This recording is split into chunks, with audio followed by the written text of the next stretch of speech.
In this video, I'll show you how you can go ahead and book Airbnb using GCash. So, let's say I'm looking for a property to rent on Airbnb. Let's say it's in Manila. So I'll go ahead and pick a property. Let's say it's this apartment right here. So I just go ahead and choose this one. It's basically the same process. It will only show up as a payment option if you are either in the Philippines or other countries that are supported by GCash. What you could also do is you could go ahead and use a VPN, right? You can get these online. For example, I got the Chrome web store. I got Hotspot Shield from there, and you can choose your specific location as well. So if you're from the Philippines, you don't have to worry about all this.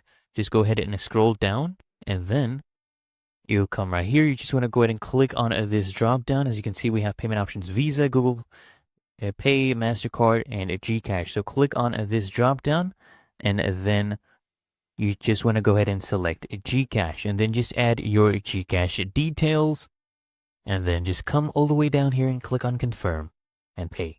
Really that easy and simple.